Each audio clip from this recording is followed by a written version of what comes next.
ये क्या है, इनका प्रोडक्शन की अगर ये देख लें तो दोस्तों यूपी फर्स्ट आता है, ठीक है, सेकंड नंबर पे कौन आता है, एमपी आता है, और थर्ड नंबर पे कौन आता है, पंजाब आ जाता है, ठीक है। आप इन सब चीज़ों को देखेंगे। फिर दोस्तों क्वेश्चन यहाँ से बहुत बार रिपीट हुआ है कि गेहूं की फसलों के जो रोग होते हैं, ठीक है, तो येलो रस्ट लग जाना, ब्राउन रस्ट लग जाना और ब्लैक रस्टिंग हो जाना, ठीक है। फिर दोस्तों एक क्या होता है, फंगल डिसीज भी इसको हो जाती है, जिसको हम लोग कवक के द्वारा दोस्तों यहाँ पे बोलते हैं दोस्तों करनाल बंट, क्या बोलते हैं दोस्तों, करनाल बंट इसको इंग्लिश में भी बोलेंगे, ठीक है। दोस्तों ये होता किसके द्वारा है, उस फंगस का नाम क्या है दोस्तों, टिलेटिया इंडिका, क्या बोलते हैं इसको, टिलेटिया इंडिका बोलते हैं दोस्तों, इंग्लिश में भी इसको टिलेटिया इंडिका बोलते हैं दोस्तों। ये क्या है, गेहूं के होने वाले रोग हैं।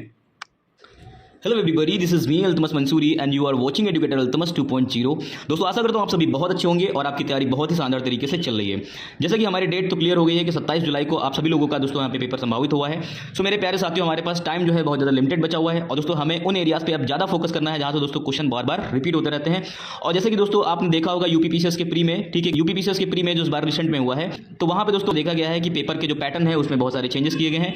दोस्तों मेरे पास बहुत सारे ऐसे कमेंट रहता है जिसमें सबसे ज़्यादा ज्योग्राफी को लेकर के डाउट रहता है कि सर मुझे ज्योग्राफी वीक है, कि सर समझ में नहीं आ रही, सर कैसे लर्न करें, कैसे तैयार करें। सो मेरे प्यारे साथियों, आपकी सभी चीज़ों को ध्यान में रख करके यहाँ पे जो चीज़ चलाई जा रही है, ठीक है, उसका कोई तोड़ नहीं है दोस्तों। आप पूरी यूट्यूब पे सर्च करेंगे, आपको ऐसा कंटेंट नहीं मिलेगा, इस चीज़ का मैं गारंटी देता हूँ आपको।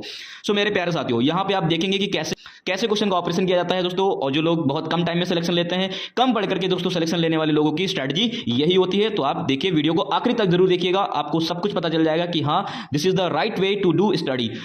सो दोस्तों यहाँ पे जैसे क्वेश्चन दे रखा है, ठीक है, कि गंगा के निचले मैदान में, ठीक है, यहाँ क्या दे रखा है क्वेश्चन, गंगा के निचले मैदान की यह विशेषता है कि यहाँ वर्ष भर क्या रहता है, वर्ष भर, ठीक है, उच्च जलवायु तापमान, क्या, ठीक है, वर्ष भर दोस्तों यहाँ पे जलवायु उच्च तापमान के साथ, ठीक है, वर्ष भर जलवायु उच्च तापमान, ठीक है, यहाँ पे जो टेम्परेचर रहता है, जो ये टेम्परेचर है, ठीक है, वो हमेशा यहाँ पे क्या रहता है, उच्च रहता है, ठीक, हाई रहता है। इसके साथ ही आर्द्र बनी रहती है, ठीक है, क्या बनी रहती है, मतलब वहाँ पे ह्यूमिडिटी बनी रहती है दोस्तों, ठीक है, टेम्परेचर बढ़ा रहता है और आर्द्रता वहाँ पे मेंटेन रहती है, ठीक है। अब दोस्तों यहाँ पे क्वेश्चन को तोड़ा गया है, अब देखेंगे आप यहाँ पे धीरे धीरे एक एक चीज को कवर कर लिया जाएगा।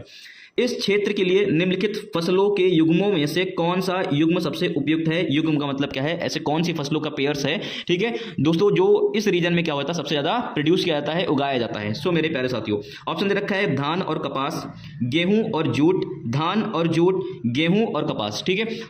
सो मेरे प्यारे साथियों, इस क्वेश्चन को टैकल करने के लिए दोस्तों इन सभी फसलों के बारे में आपको पता होना चाहिए कि कौन सी फसल किस रीजन में उगती है। दोस्तों यहाँ पे आपको ये भी पता होना चाहिए कि कौन सी खरीफ की फसल है, कौन सी रबी की फसल है दोस्तों, उनको उगने के लिए कितना टेम्परेचर होता है, ठीक है, उनके लिए कितनी वर्षा की आवश्यकता होती है, कितनी रेनफॉल की आवश्यकता होती है, किस माह में बोया जाता है और किस माह में काटा जाता है दोस्तों, ये सभी चीज़ें यहाँ पे डिस्कस होनी चाहिए दोस्तों। जब ये चीज़ें पता होंगी तब जाकर के आप इस चीज़ को समझ पाएंगे कि ये क्वेश्चन में देखो आपको पहले ही बता रखा है कि जो इंडो गैंजेटिक रीजन है, गंगा का जो निचली क्षेत्र है, ठीक है, वहाँ पे दोस्तों क्या है, टेम्परेचर हाई है और ह्यूमिडिटी क्या है, अधिक है। तो दोस्तों इस टाइप के क्वेश्चन को अटेंड करने के लिए यहाँ पे कुछ कॉन्सेप्चुअल चीजें हैं, आप उसको पहले देख लें, तब आप यहाँ पे क्वेश्चन को आएंगे और देखेंगे कि आपसे क्वेश्चन बन गया। तो चलिए शुरू करते हैं। सो मेरे प्यारे साथियों, सबसे पहले हम यहाँ पे समझते हैं गंगा का जो निचला क्षेत्र है, ठीक है, लोअर गैंजेटिक प्लेन, ठीक है, गंगा का जो निचला मैदान है दोस्तों, यहाँ पे क्लाइमेट कैसा होता है दोस्तों, यहाँ पे ह्यूमिडिटी ज्यादा होती है, मतलब यहाँ पे आर्द्रता जो है, वो नमी जो है वो ज्यादा बनी रहती है। टेम्परेचर दोस्तों यहाँ पे क्या रहता है, उच्च रहता है, उच्च टेम्परेचर होता है, हाई टेम्परेचर होता है थ्रू आउट द ईयर, ठीक, पूरे साल दोस्तों यहाँ पे टेम्परेचर ऊंचा ही देखा जाता है दोस्तों। आप दोस्तों यहाँ पे देखेंगे कि जो राइस है, ठीक है, चावल की जो खेती है, जूट की जो खेती है दोस्तों, इसको अधिक पानी की आवश्यकता होती है दोस्तों, और उच्च तापमान की क्या होती है, आवश्यकता होती है। आपने देखा होगा कि जब राइस की खेती जब होती है तो दोस्तों उस टाइम बारिश बहुत ज्यादा हो जा रही है, बारिश बहुत ज्यादा होती है, सबसे पहले क्या करते हैं, बेड़ लगाई जाती है दोस्तों, उसके बाद उसका पौधा निकाल करके उसका रोपण किया जाता है, ठीक है। तो दोस्तों बारिश की आवश्यकता होती है, और बारिश अगर नहीं होती तो दोस्तों लोग क्या करते हैं, बोरवेल के माध्यम से दोस्तों, सबमर्सिबल के माध्यम से दोस्तों पानी पहुंचाते हैं। तो दोस्तों राइस और जूट के लिए क्या है, ये फसल सुटेबल है। अब दोस्तों राइस आ गया है, जूट आ गया, तो हम इनकी भी डिटेलिंग करेंगे कि ये राइस और जूट की फसल जो होती है, ये किस टाइप की फसल होती है और उसको क्या क्या चीजें चाहिए होती हैं, ठीक है। अब दोस्तों ये जो राइस है और जो जूट है दोस्तों, इसको उगाने के लिए दोस्तों वार्म टेम्परेचर चाहिए होता है। वार्म मतलब दोस्तों, वार्म का मतलब दोस्तों क्या होता है कि थोड़ा सा गर्म टेम्परेचर चाहिए होता है, ह्यूमिड क्लाइमेट चाहिए होता है दोस्तों, हाई रेनफॉल चाहिए होती है दोस्तों, मैंने जैसे बताया। और दोस्तों सबसे बड़ी बात जो है, इसको उगाने के लिए एल्यूवियल सॉइल चाहिए होती है दोस्तों, जिसको हम लोग बोलते हैं जलोढ़ मृदा। क्या बोलते हैं दोस्तों, जलोढ़ मृदा बोलते हैं दोस्तों, क्या बोलते हैं, जलोढ़ मृदा बोलते हैं। अब यहाँ पे आगे देखेंगे जो व्हीट है, गेहूं, ठीक है, ये दोस्तों कैसी है, एक विंटर क्रॉप है। आपको पता है कि जो आपने देखा होगा गेहूं की जब बुआई की जाती है दोस्तों, उस टाइम जाड़े चल रहे होते हैं, जैसे कि अभी होली का टाइम पीरियड आ गया है, तो गेहूं की फसल काटने का का टाइम आ गया है, तो इसका मतलब क्या है कि अब गेहूं की फसल पक चुकी है, ठीक है। तो दोस्तों इसको बुआई कब की जाती है, ठंडे रीजन में किया जाता है, ठीक है, ठंडे मानसून में किया जाता है, मतलब विंटर क्रॉप चाहिए, ठीक है। और दोस्तों सूखा क्षेत्र चाहिए होता है, सूखा मतलब कि ज्यादा बारिश नहीं चाहिए, इसके बारे में अभी हम डिटेलिंग करेंगे, ठीक है। अब दोस्तों जो कॉटन की जो खेती होती है दोस्तों, उसको उगाने के लिए दोस्तों कैसा चाहिए होता है, ड्रायर रीजन चाहिए होता है, शुष्क क्षेत्र चाहिए होता है। दोस्तों आप मेरी बात को समझने की कोशिश कर रहे हैं, ठीक है। तो दोस्तों आपको ये सब चीजें डिटेलिंग से पता होनी चाहिए, क्योंकि दोस्तों पैटर्न चेंज हो रहा है, दोस्तों एग्जामिनर है वो क्वेश्चन को डिटेलिंग से बना रहे हैं, तो दोस्तों आपको ये चीजें डीप में पता होनी चाहिए, ठीक है, क्योंकि आप एक अधिकारी बनने जा रहे हैं, और अधिकारी बनने के लिए दोस्तों यहाँ पे आपको अच्छा ज्ञान होना आवश्यक है। अब दोस्तों बात यहाँ पे आ गई है कि इस प्लेन में हम लोग ये उगाते हैं। अब यहाँ पे थोड़ी चीजें और देख लें, ठीक है, कि जो निचले गंगा का मैदान है, दोस्तों जो निचला गंगा मैदान है, ठीक है, जो लोअर गैंजेटिक रीजन है दोस्तों, इसमें और क्या होता है, आर्द्र जलवायु होती है, ठीक है, मतलब कि यहाँ पे ह्यूमिड रीजन होता है, ठीक है, ह्यूमिड क्लाइमेट होता है दोस्तों, हाई टेम्परेचर चाहिए, उच्च तापमान होता है दोस्तों, पर्णपाती वन पाए जाते हैं यहाँ पे दोस्तों। कैसे वन पाए जाते हैं, पर्णपाती वन पाए जाते हैं दोस्तों। रॉयल बंगाल टाइगर भी यहाँ पे देखने को मिलता है दोस्तों, मैंग्रोव रीजन भी दोस्तों यहाँ पे देखने को मिल जाता है, और एलुवियल सॉइल अधिकतम यहाँ पे देखने को मिल जाती है, कहाँ पे, लोअर गैंजेटिक रीजन में, निचले गंगे के मैदान में दोस्तों, यहाँ पे ये सारी चीजें देखने को मिल जाती हैं दोस्तों। अगर आपको कॉन्सेप्ट के ऊपर क्वेश्चन पूछेगा तो दोस्तों ऑप्शन में इस टाइप के पॉइंट्स को डाल देगा, उसमें कोई गलत कर देगा और दोस्तों आपसे पूछेगा, तो आपको ये सारी चीजें पता होनी चाहिए, ठीक है। अब दोस्तों अगर हम बात कर लेते हैं कि जो लोअर गैंजेटिक रीजन है, इनकी बाउंड्रीज कहाँ कहाँ तक की है, तो दोस्तों आप नॉर्थ में अगर देखेंगे तो उत्तर में दार्जिलिंग के हिमालय तक की दोस्तों इसका एक्सपेंशन दिखा गया है। अगर हम साउथ में इसको देखेंगे तो बे ऑफ बंगाल तक की दोस्तों ये क्या है, एक्सटेंड है। अगर आप वेस्ट में देखेंगे तो छोटा नागपुर का पठार की उच्च भूमि तक की दोस्तों क्या है, ये एक्सपेंडेड है। अगर हम ईस्ट की बात कर लें, पूर्व की तरह देख ले, तो दोस्तों बांग्लादेश की सीमाओं तक की क्या है, इंडो गैंजेटिक रीजन दोस्तों यहाँ पे देखा जाता है, और जिसको हम लोग लोअर गैंजेटिक रीजन से भी हम यहाँ पे जानते हैं, ठीक है। हम लोगों ने इतना दोस्तों समझ लिया है, तो अब हमें थोड़ी सी चीज और जानी चाहिए। इतना देखा है तो यहाँ पे हमें थोड़ा सा राइस के बारे में, जूट के बारे में, गेहूं के बारे में, कॉटन कपास के बारे में थोड़ा सा और डिटेल से यहाँ पे जानने की आवश्यकता है। तो चलिए शुरू करते हैं। सो मेरे प्यारे साथियों, हम बात कर लेते हैं चावल की फसल के बारे में। तो दोस्तों सबसे पहले देखेंगे चावल किसकी फसल है, खरीफ की फसल है। कौन सी फसल है, खरीफ की फसल है। इसको दोस्तों उगाने के लिए एवरेज टेंपरेचर कितना चाहिए होता है, 14 डिग्री टेंपरेचर चाहिए होता है। रेनफॉल कितनी चाहिए होती है दोस्तों, 140 से 150 सेंटीमीटर रेनफॉल चाहिए होती है दोस्तों। कभी कभी क्वेश्चन इस तरह से पूछ लेता है ऑप्शन में कि चावल की फसल को उगाने के लिए निम्नलिखित में से कौन कौन सी शर्तें आवश्यकताएं होती हैं, कौन कौन सी चीजें आवश्यक होती हैं, ठीक है। तो आपको ये सारे फैक्ट पता होनी चाहिए दोस्तों। कम वर्षा की दशा में अगर रेनफॉल कम हो रही है तो दोस्तों हमें क्या करना पड़ता है, ठीक है, सिंचाई भी करना पड़ता है दोस्तों, बोरवेल के माध्यम से, ठीक है। देश के कुल उत्पादन का 50% दोस्तों जो चावल है, जो राइस है, जो पैडी है दोस्तों, उसको वेस्ट बंगाल में, उत्तर प्रदेश में, पंजाब में और आंध्र प्रदेश में दोस्तों उगाया जाता है दोस्तों, उगाया जाता है, ठीक है दोस्तों। चावल का कटोरा, ठीक, चावल का कटोरा दोस्तों कृष्णा गोदावरी डेल्टा को बोलते हैं। किसको बोलते हैं दोस्तों, कृष्णा गोदावरी डेल्टा को हम लोग क्या बोलते हैं, चावल का कटोरा दोस्तों। ये कहां पे है, आंध्र प्रदेश और तेलंगाना का रीजन है दोस्तों। कौन सा रीजन है, आंध्र प्रदेश और तेलंगाना का रीजन है, ठीक है। अब हम यहाँ पे देखेंगे कि ईस्टर्न घाट में दोस्तों क्या होता है, मैक्सिमम यहाँ पे चावल की खेती की जाती है, क्योंकि दोस्तों यहाँ पे क्या है, नदी घाटियां हैं, ठीक है। अब दोस्तों वेस्टर्न घाट की तुलना में दोस्तों यहाँ पे क्या है, वेस्टर्न घाट में देखेंगे मिनिमम खेती होती है। क्यों, क्योंकि दोस्तों वहां पे नदी घाटियां ज्यादा नहीं है। तो दोस्तों अलग तरीके से अगर पूछना चाहेगा तो दोस्तों यहाँ पे घाट देकर के पूछ लेगा कि पश्चिमी घाट या पूर्वी घाट। तो आप यहाँ पे क्या ऑप्शन करेंगे, तो दोस्तों सही ऑप्शन क्या होगा, ईस्टर्न घाट में क्या होता है, मैक्सिमम राइस प्रोडक्शन होता है, ठीक है। अब दोस्तों यहाँ पे हम थोड़ा देख लेते हैं कि जो 62% जो चावल है दोस्तों वो अमन की खेती है, ठीक है। ये अमन क्या है, किस्म है दोस्तों चावल का, ठीक है दोस्तों। ये दोनों विधियों से की जाती है। दोनों विधियों क्या होती है, एक दोस्तों होता है कि बीज का छिड़काव करना, ठीक है, और एक होता है पौधे का रोपण करना, ठीक है, बीज का छिड़काव करना और पौधे का रोपण करना, ठीक। सो दोस्तों यहाँ पे देखेंगे जो आस है, ठीक है, आस और बोरो और अमन आस और बोरो, ठीक है, ये क्या है, चावल की किस्में हैं, ठीक है। तो जो बोरो है ये दोस्तों कैसा किया जाता है, पौधा प्रतिरोपण, मतलब दोस्तों एक जगह इकट्ठा करके दोस्तों यहाँ पे पौधे लगा लिए जाते हैं छोटे से एरिया में, फिर उसको निकाल करके दोस्तों अलग अलग जगह इनको रोपण किया जाता है, ठीक है। तो दोस्तों जो पौधा रोपण वाली जो प्रक्रिया है दोस्तों, ये कहाँ पे होती है, डेल्टाई क्षेत्र में होती है और बाढ़ के मैदानी क्षेत्र में ज्यादा होती है। कहाँ पे, जहाँ पे डेल्टाई रीजन है और बाढ़ के क्षेत्र में क्या होती है, पौधा रोपण की प्रक्रिया जिसको हम लोग बोरो कहते हैं वो ज्यादा होती है, ठीक है। फिर दोस्तों आज की अगर हम बात कर ले तो बीज छिड़काव, ठीक है दोस्तों, ये कहाँ पे होती है, पेनिनसुला रीजन में होती है। जो पेनिनसुला रीजन क्या होता है, जो 3 तरीके से क्या होता है, पानी से घिरा होता है, उसको हम लोग प्रायद्वीपीय क्षेत्र बोलते हैं। तो प्रायद्वीपीय क्षेत्र में दोस्तों आज की दोस्तों आज किस्म के चावल को यहाँ पे उगाया जाता है, जिसको हम लोग बीज छिड़कर करते हैं, बीज के छिड़काव के द्वारा दोस्तों यहाँ पे किया जाता है, ठीक है। तो आपको इतने पॉइंट आपको समझ में आ गए होंगे। अब दोस्तों हम यहाँ पे थोड़ा सा देख लेते हैं कि उत्पादन में जो शीर्ष राज्य हैं वो कौन से हैं। तो आप नंबर 1 पे देखेंगे वेस्ट बंगाल, फिर यूपी, फिर पंजाब और यहाँ पे फिर आंध्र प्रदेश। तो दोस्तों कंफ्यूज ना होना दोस्तों, कभी कभी क्रोनोलॉजिकल ऑर्डर में भी पूछ लेते हैं, ठीक है। अगर क्षेत्रफल की दृष्टि से देखें, ठीक है, तो क्षेत्रफल की दृष्टि में यूपी पहला आ जाएगा, फिर एमपी आ जाएगा, फिर दोस्तों क्या हो जाएगा, पंजाब आ जाएगा, ठीक है। अगर आप देखेंगे पंजाब यहाँ पे भी 3 नंबर पे है और पंजाब यहाँ पे भी 3 नंबर पे है, ठीक है। चलिए दोस्तों अब हम बात कर लेते हैं गेहूं के बारे में। सो मेरे प्यारे साथियों, हम बात कर लेते हैं गेहूं के बारे में, ठीक है। गेहूं कौन सी फसल है, एक रबी की फसल है, दूसरा प्रमुख अनाज है, ठीक है। इंडिया का क्या है, ये दूसरा प्रमुख अनाज है। इंडिया विश्व का 13%, ठीक है, चाइना के बाद दोस्तों विश्व का 13% क्या कर लेता है, अकेला उगा लेता है दोस्तों। इसके लिए कैसा चाहिए होता है, मध्यम तापमान चाहिए होता है, मतलब बहुत ज्यादा टेंपरेचर नहीं चाहिए होता है, मध्यम वर्षा चाहिए होती है, ना ही बहुत ज्यादा ना ही बहुत कम, ठीक है दोस्तों। कटाई के समय इसको क्या चाहिए होती है, तेज धूप चाहिए होती है दोस्तों। अभी आप देख रहे हैं होली के टाइम पीरियड में दोस्तों, यहाँ पे दोस्तों आप देखेंगे गेहूं की कटाई चालू हो रही है, कहीं कहीं हो भी रही है, कहीं कहीं होने वाली है। तो दोस्तों आप देख रहे हैं कि गेहूं को फसल को पकने के लिए दोस्तों यहाँ पे टेंपरेचर टेम्परेचर थोड़ा ज़्यादा चाहिए होता है, ठीक है। तो यहाँ पे देखेंगे कि बोते समय दोस्तों 10 से 15 डिग्री टेम्परेचर चाहिए होता है और काटते समय 10 से 25 डिग्री टेम्परेचर चाहिए होता है, ठीक है। इसको दोस्तों वर्षा कितनी चाहिए, 80 सेंटीमीटर वर्षा चाहिए, जबकि दोस्तों चावल के लिए कितना था, 140 से 150 सेंटीमीटर था, ठीक है। इसको दोस्तों मैक्सिमम उगाया जाता है इंडिया के ग्रेट प्लेन में, मतलब कि भारत के विशाल मैदानी क्षेत्र में दोस्तों क्या किया जाता है, इसको उगाया जाता है। दोस्तों इसको उगाने के लिए दोस्तों एलुवियल सॉइल क्या है, परफेक्ट है। क्या है, एलुवियल सॉइल परफेक्ट है। दोस्तों आप देखेंगे 85% जो गेहूं है दोस्तों उत्तर मध्य भाग में उगाया जाता है। उत्तर मध्य भाग का मतलब क्या है कि यूपी, ठीक है, और एमपी और वेस्ट बंगाल, ठीक है। ये क्या है, इनका प्रोडक्शन की अगर ये देख लें तो दोस्तों यूपी फर्स्ट आता है, ठीक है। सेकंड नंबर पे कौन आता है, एमपी आता है, और थर्ड नंबर पे कौन आता है, पंजाब आ जाता है, ठीक है। आप इन चीजों को देखेंगे। फिर दोस्तों क्वेश्चन यहां से बहुत बार रिपीट हुआ है कि गेहूं की फसलों के जो रोग होते हैं, ठीक है, तो येलो रस्ट लग जाना, ब्राउन रस्ट लग जाना और ब्लैक रस्टिंग हो जाना, ठीक है। फिर दोस्तों एक क्या होता है, फंगल डिसीज भी इसको हो जाती है, जिसको हम लोग कवक के द्वारा दोस्तों यहाँ पे बोलते हैं दोस्तों करनाल बंट। क्या बोलते हैं दोस्तों, करनाल बंट, इसको इंग्लिश में भी बोलेंगे, ठीक है। दोस्तों ये होता किसके द्वारा है, उस फंगस का नाम क्या है दोस्तों, टिलेटिया इंडिका। क्या बोलते हैं इसको, टिलेटिया इंडिका बोलते हैं दोस्तों, इंग्लिश में भी इसको टिलेटिया इंडिका बोलते हैं दोस्तों। ये क्या है, गेहूं के होने वाले रोग हैं। फिर मेरे प्यारे साथियों थोड़ा सा हम जूट के बारे में बात कर लेते हैं। जूट एक कैसी फसल है, खरीफ की फसल है दोस्तों। इसको उगने के लिए दोस्तों कैसा रीजन चाहिए होता है, उष्णकटिबंधीय क्षेत्रफल चाहिए होता है, ठीक है। और इसको टेम्परेचर कितना चाहिए, 24 से 25 डिग्री टेम्परेचर चाहिए। आप यहाँ पे देख रहे हैं इसको टेम्परेचर ज्यादा चाहिए ना, ठीक है, टेम्परेचर क्या चाहिए, ज्यादा चाहिए, ठीक है। तो दोस्तों इंडो गैंजेटिक प्लेन जो है वहां पे टेम्परेचर क्या है, ज्यादा है, ठीक है। इसको बारिश भी क्या चाहिए, ज्यादा चाहिए, 125 से 150 सेंटीमीटर ऑलमोस्ट। आप देख रहे हैं कि राइस के कंपेरिजन वाला इसको यहाँ पे क्या चाहिए, मौसम चाहिए, ठीक है। तो राइस के लिए भी कितना चाहिए होता है, 140 से 150। तो दोस्तों इसको ज्यादा रेन भी चाहिए होती है दोस्तों। इस वजह से क्या है, ये कहां पे उगाया जाता है, इंडो गैंजेटिक प्लेन में उगाया जाता है, ठीक है। चीका युक्त दोमट मिट्टी चाहिए, दोमट मतलब एलुवियल सॉइल चाहिए। जो चीजें मतलब राइस को उगाने के लिए जरूरत है वही चीजें इसको भी यहाँ पे जरूरत है, ठीक है। जूट को गलाने के लिए या फिर जूट को धोने के लिए बड़ी मात्रा में स्वच्छ जल चाहिए होता है, ठीक है। इसको पानी ज्यादा आवश्यकता होती है। पकते टाइम दोस्तों, पकने में दोस्तों इसको 10 से पकने में दोस्तों इसको 8 से 10 महीने लग जाते हैं।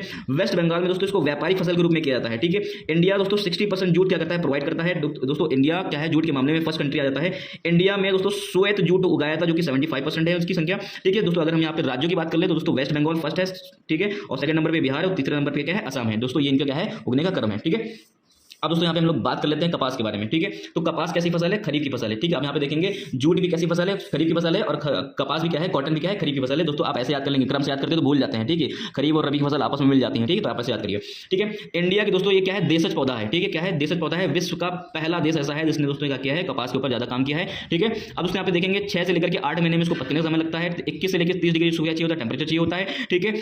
21 से लेकर 30 डिग्री टेम्परेचर चाहिए होता है, मतलब टेम्परेचर ज्यादा चाहिए होता है, लेकिन उसको दोस्तों बारिश ज्यादा नहीं चाहिए, 50 से 75 सेंटीमीटर ही रेंज चाहिए, ठीक है। जब इसके फूल उगते हैं तो दोस्तों उस टाइम में क्लाउड फॉर्मेशन नहीं होना चाहिए, नो क्लाउड, बादल रहित आसमान होनी चाहिए, ठीक है। उसको उगाने के लिए कौन सी फसल होती है दोस्तों, ब्लैक सॉइल होती है दोस्तों। मैक्सिमम जो कॉटन उगता है दोस्तों आप देखेंगे महाराष्ट्र में इसको क्या बोलते हैं, व्हाइट गोल्ड के नाम से जाना जाता है, ठीक है। श्यामली, ठीक है, श्यामली, सुजाता और सुविन दोस्तों इसकी क्या है, किस्में हैं, ठीक है। प्रोडक्शन की अगर बात कर ले तो दोस्तों महाराष्ट्र फर्स्ट है, गुजरात क्या है, सेकंड है, और तीसरे नंबर पे कौन सा आएगा, यहाँ पे तेलंगाना आ जाएगा। अगर हम इसके 4 प्रमुख क्षेत्र की बात कर लें कि सबसे ज्यादा यहाँ पे किस क्षेत्र में उगाया था, तो गुजरात के सौराष्ट्र वाला रीजन हो गया, दक्कन के प्लेट्यू रीजन हो गया, दक्कन के पठार जिसको बोलते हैं, ठीक है। कर्नाटक में दोस्तों उत्तरी क्षेत्र हो गया, और आंध्र प्रदेश में दोस्तों क्या हो गया, वेस्टर्न रीजन हो गया, पश्चिमी क्षेत्र हो गया, और दोस्तों पंजाब में, हरियाणा में, और दोस्तों यूपी के पश्चिमी क्षेत्र में भी दोस्तों यहाँ पे कपास की खेती की जाती है। आई होप आपको दोस्तों यहाँ पे समझ में आ गया होगा। आपने देखा कि दोस्तों एक क्वेश्चन के माध्यम से, ठीक है, एक क्वेश्चन के माध्यम से दोस्तों क्या के माध्यम से दोस्तों आपने इतनी सारी इंफॉर्मेशन गेन कर ली दोस्तों। ये आपके लिए बहुत ज्यादा सुटेबल है, बहुत ज्यादा हेल्पफुल है दोस्तों। इस तरीके से आप पढ़ाई करेंगे तो दोस्तों 1 महीने के अंदर अंदर दोस्तों आप अपना सिलेबस भी खत्म कर लेंगे, और दोस्तों आप भूलेंगे भी नहीं, क्योंकि जब एग्जाम में जाएंगे तो आपको लगेगा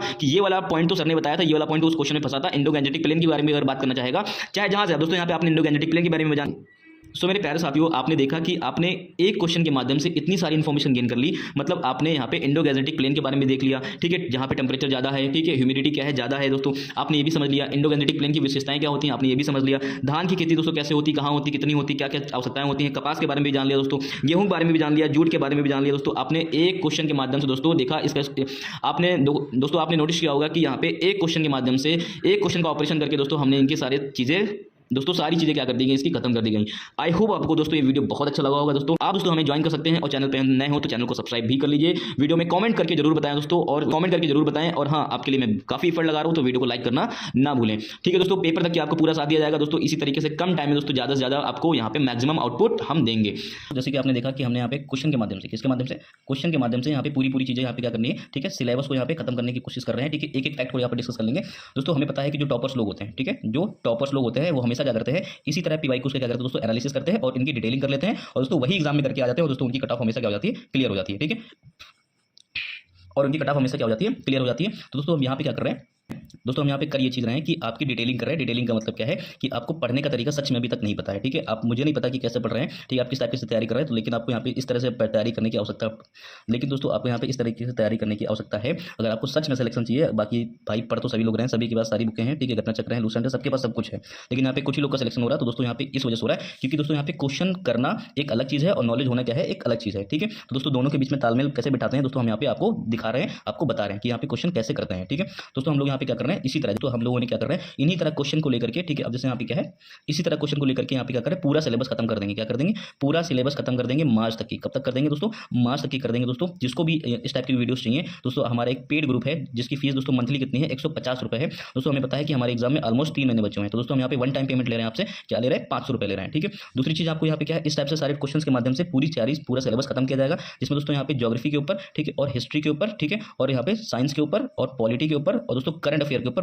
विशेष ध्यान दिया जा रहा है। क्या दिया जा रहा है, विशेष ध्यान दिया जा रहा है। और साथ ही साथ क्या दोस्तों आपके पास हमें पता है सभी प्रकार की घटना चक्र हैं, ठीक है, करीबन 8 किताब है घटना चक्र की जो कि आपके पास है, लेकिन दोस्तों उसके शॉर्ट नोट्स आपके पास नहीं है। क्या शॉर्ट नोट्स आपके पास नहीं है। और दोस्तों पेपर जब देने जाएंगे तो आपको पता है कि पेपर के पहले आपको पूरा रिवाइज करना होता है, लेकिन आप दोस्तों अब इतना टाइम बचा नहीं है कि आप शॉर्ट नोट्स बना पाएंगे। तो दोस्तों हम यहाँ पे आपको इस पेड ग्रुप में आपको सारी एक एक चैप्टर का एक एक टॉपिक वाइज यहाँ पे क्या कर रहे हैं, शॉर्ट नोट्स दिला रहे हैं, इसमें एक भी चीज़ क्या कर रहे हैं, मिस नहीं की गई है और वन लाइनर के फॉर्म में है दोस्तों। सभी बुक्स को यहाँ पे क्या किया गया है, 20-20, 30-30 पन्नों में क्या कर दी गई, खत्म कर दी गई, जो कि आपके रिवीजन पर्पस के लिए बहुत ज़्यादा नेसेसरी है। फिर दोस्तों तीसरी चीज़ हम यहाँ पे ये कर रहे हैं कि आपको रेगुलर 100 क्वेश्चन की क्विज करा रहे हैं। दोस्तों ग्रुप हमारा 4 मार्च से स्टार्ट हो गया था, जिसमें ऑलमोस्ट अभी तक यहाँ पे 800 से लेकर के 1000 क्वेश्चन तक की क्या हो गया यहाँ पे डिस्कस हो चुके हैं, ठीक है। उसके बाद दोस्तों हमारा टारगेट है कि हमें 8 से 9000 क्वेश्चन यहाँ पे क्या करेंगे दोस्तों, करके जाएंगे, क्योंकि हमें पता है कि क्वेश्चन प्रैक्टिस करना is a very essential part of the preparation. क्योंकि दोस्तों हमें पता है कि आपने अगर 5000 क्वेश्चन किए हैं और किसी व्यक्ति ने अगर 10,000 क्वेश्चन किए हैं तो दोस्तों सिलेक्शन किसका होगा आप खुद सोच के देखिए। आप 5000 सिचुएशन को देखे हैं दोस्तों, उसने 10,000 सिचुएशन को देखा, डैम श्योर इसका होगा। दोस्तों हमारा टारगेट है कि 8 से 9000 क्वेश्चन यहाँ पे क्या करेंगे, आपको प्रैक्टिस कराएंगे, जो कि आपकी तैयारी को क्या देगा, बूस्ट देगा और आपकी एक्यूरेसी रेट को क्या करेगा, हिट करेगा और अच्छा करेगा।